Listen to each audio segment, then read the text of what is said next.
And now, fresh from a 2-week engagement at the Spotsylvania Lounge and Tiki Bar, the comedy stylings of Mr. Matt Smith.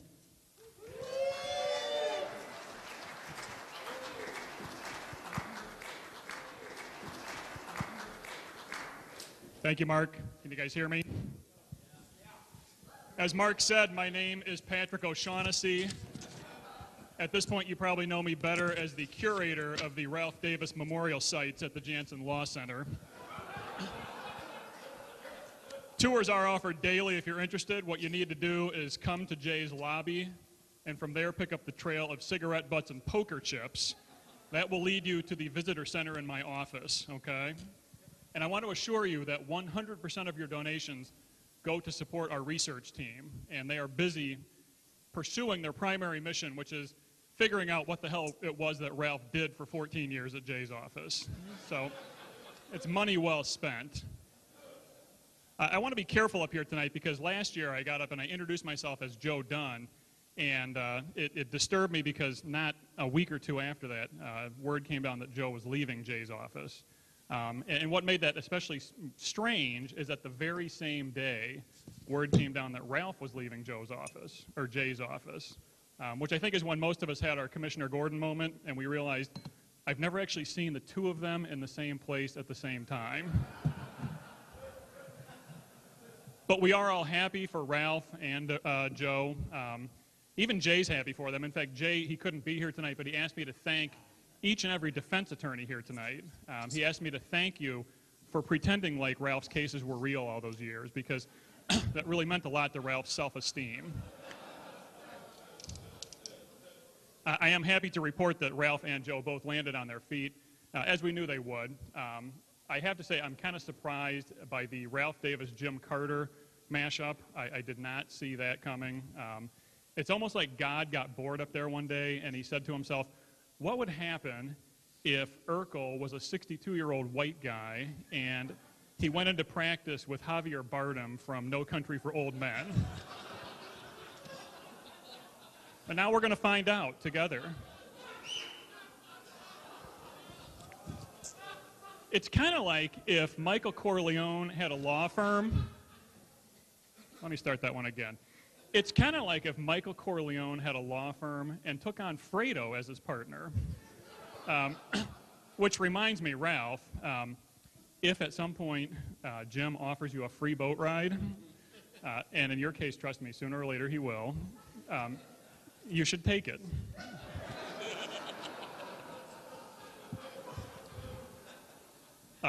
After last year, I'm very concerned about collateral damage. I don't want anybody to be hurt by this tonight unless they really deserve it.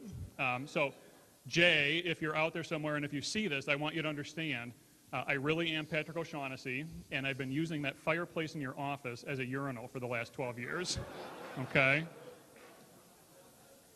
What I'd like to do tonight for my plenary remarks is something a little bit different. It occurred to me that we as a bunch, we lawyers, are a cynical bunch, and I don't think we spend enough time focusing on the things that we have to be thankful for. So what I'd like to do is embark on a journey of self-reflection and thanksgiving, and hopefully generate some positive energy in this room. And I'll go first. I'm thankful for all the mentors that I've had in my 20 years as a lawyer here in Peoria County, starting with my very first mentor, Wayne Harvey, of all people. Wayne, God rest his soul, was actually kind enough to hire me first as a runner in high school and then a law clerk in law school. And strange as it may sound, Wayne actually gave me the best advice I've ever gotten in my 20 years as a lawyer. When I was clerking for him one day, Wayne called me into his office and he said, Matt, I need to tell you something. And I said, well, what is it? And he sat me down, he looked me dead straight in the eye, and I'm not making this up. He said, Matt, what you need is to go to Thailand. That was his advice to me. And, you know, I thought about it, and this is good CLE for you young people. Right then and there, I set a goal for myself, and I put my nose to the grindstone. I studied hard. I stayed focused. And when the next school year ended, at the first opportunity, I packed up my things, and I took a summer job at Heil Royster. And I have nothing but positive memories for my summer at Heil. I'm very thankful for that. I learned valuable skills there, too. First and foremost, I learned a very, very valuable skill, and that is how to tell Tim and Nick Birchie apart. That came in handy. And by the end of the summer, I learned an even more valuable skill, and this is one that successful Heil attorneys use on a daily basis, even to this day, and that is how to avoid Tim and Nick Birchie at all costs. So there is so much to be thankful for. I'm thankful that 2013 is the year that I think Neil Payne's TV ad campaign finally came to an end. And I say I think because I have not watched Telemundo at 2:30 in the morning, but I'm pretty sure I'm right on that. And I don't know about the rest of you, but I found those commercials just kind of this side of creepy. I know my girls did. I've got young kids, and they were always screaming about the angry clown haunting our TV. It was very upsetting to them. And my wife finally turned to me and she said, where's that creepy girl from The Ring when you need her? She's supposed to be trapped in the TV too. Like, can't the two of them get together and scare each other to death and solve two problems at one time? So I think, I stand here and I look out at all your beautiful faces, and as best I can tell, it appears to me that not one person in this room has tested positive for the P guarantee, and I think that's something that we can all be thankful for. But it is a scientific fact that nature abhors a vacuum, and we should all be thankful that Todd Strong was waiting in the wings to fill that void by blanketing Central Illinois with TV ads and billboards. And I'm sure you've seen the billboards around town. They feature actual Todd Strong clients, if you've seen them. And I've studied them long enough to come to the conclusion that apparently the quintessential Todd Strong client is approximately Lenny from Of Mice and Men.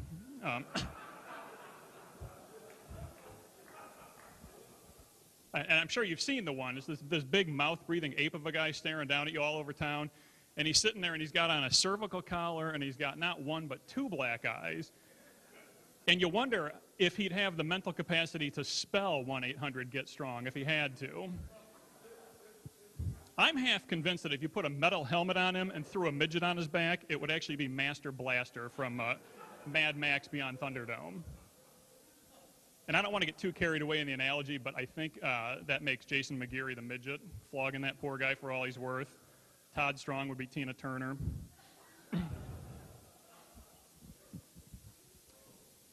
In Todd's defense, Todd comes by it honestly. He mentored under Warren Dans years ago. And Warren is a master of self-promotion. And if you don't believe me, just go to Warren's website, okay? I don't know if any of you have been drunk enough to go to Warren's website. But if you do, the first thing you'll see, this is true, at the very top is a representation by Warren that he traces his legal heritage directly back to Abraham Lincoln. Yeah, and that's not even the punchline. Here's the punchline. That's a little bit like saying, like Miley Cyrus saying that she traces her dry humping twerking routine directly back to Mother Teresa's charity work in Calcutta, I mean, both statements are sort of true in the sense that the individuals involved are all carbon-based life forms who have occupied the same planet at different points in time and space. But Warren, if you're out there and you're listening, the nexus of connectivity, it tapers after that. But I did say I want to be less cynical in 2014, not more so. So I thought, I'm going to give Warren the benefit of the doubt. So I actually called the Lincoln Library down in Springfield, and I said, what do you guys have on this Abraham Lincoln Warren Dans connection that we hear so much about? And they said, obviously our team of researchers have been studying this for decades, and they've actually come up with some connections that you may not be aware of. As between Abraham Lincoln and Warren Dans, just keep a couple things in mind. One of them was known to wear a black stovepipe hat and freed the slaves from bondage. The other is known to wear a black Frank Serpico jacket and regularly requests a bondage theme for his lap dances. So There is a connection there. One of them relied on brilliant military strategists to help preserve the Union. The other relies on Mike Sue for a ride home at closing time to preserve his driving privileges. So they're not as different as you think, Abraham Lincoln and Warren Dans. You know, standing up here tonight and looking out over this beautiful new hotel, or newish, reminds me of something else that we can all be thankful for, and that is, over the last couple of years, a wide divergence of people in this town have come together, put their interests aside, and built something really special and beautiful down by the riverfront that I think children will look forward to going to for years to come. And I think we can all be proud of that. And I'll be honest, there were times along the way when I questioned whether it was worth it. But I'm telling you, the first time I stepped foot in the new Big Al's, I knew that it absolutely was. There are a couple of new rules for the new Big Al's that you should all be aware of. These are important to keep in mind. Chris Ryan, I think you're here tonight. Chris, you can no longer tell the dancers that you are Mick Fleetwood, okay?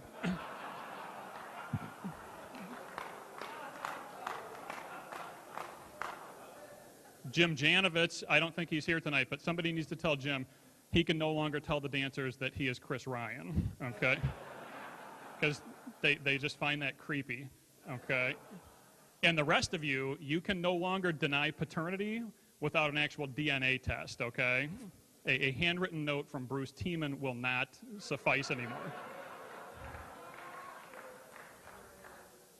Now, if you follow the news, you know that the original location for the new Big Al's was supposed to be right next door to my law firm, Quinn, Johnston, Henderson, Pretorius, and Cerullo. And needless to say, we were all very excited about that, you know, as any responsible business owner would be. So much so that we actually went ahead and dug the tunnel under the parking lot in anticipation. But it's not as creepy as it sounds. What it was actually going to be is the cold weather access point for the stripper daycare that we were going to set up in our basement, because we care about single moms. And we had all the details worked out. The one thing we could not settle on was a name for our stripper daycare. And you'd think that a bunch of partners could come to a consensus on that, but we never could. Not for lack of some appealing, you know, possibilities. We had the Enchanted G-String, Once Upon a Stripper, Horton Sees a Hoo-Hoo, Little Red Riding Pole, and my favorite that I thought would provide the most synergy was just simple Quinn, Johnston, Raven, Sapphire, and Tiffany.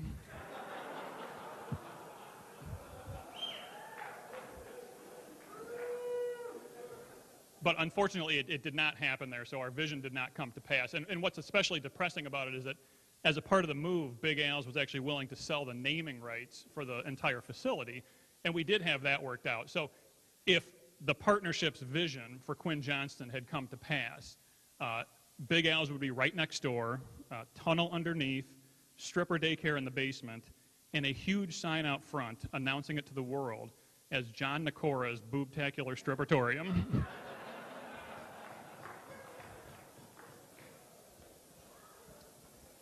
I'd like to conclude tonight by recognizing our fine public servants. Because honestly, if it wasn't for their hard work and dedication, our state would not be $78 billion in debt. State's Attorney Jerry Brady is here somewhere. Jerry, where are you? There he is. I see you. I'm surprised Jerry could find time to be here because, as we all know, Jerry works tirelessly to ensure the safety and protection of every member of Peoria County, except for Doc Halliday, right?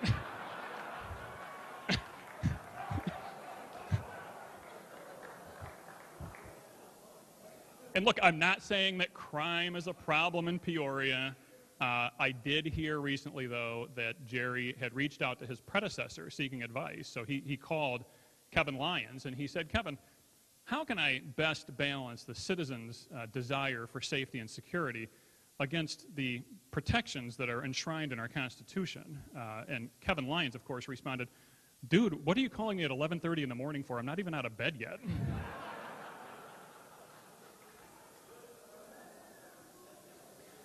Jerry is a very progressive thinker, and he's not afraid to try new things. In fact, next year he's going to try reverse psychology in his efforts to prevent crime in Peoria County. So starting January 1st, you're going to start seeing billboards up around town promoting the new anti-crime initiative in Peoria County.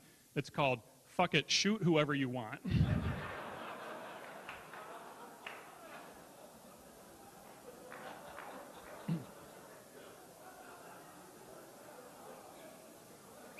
And finally tonight, I'd like to recognize the 10th Circuit Judiciary. I've seen several of them here. Can all the judges stand up? All the 10th Circuit judges, where are you? Be recognized. Stand up.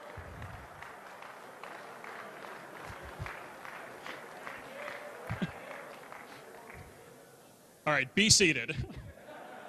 I just wanted to do that.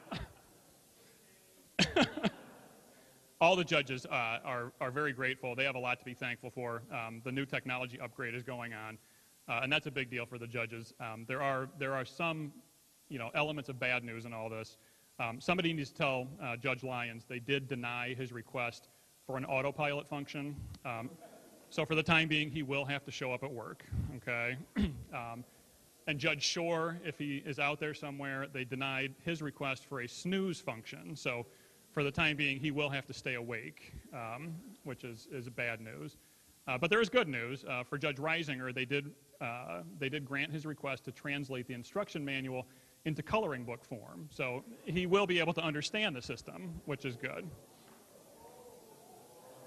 Don't ooh that. That was a freaking hysterical joke. So I think if we've learned something on this journey, it's that if you put a little bit of effort into it, you can find things that you do have to be thankful for. And I hope you take that with you into 2014. And there will be bad days along the way. And so if at any point life gets you down, just take my advice. If life gets you down, you grab life, you look life in the eye, and you say, screw it, I'm going to Thailand, okay? Thank you.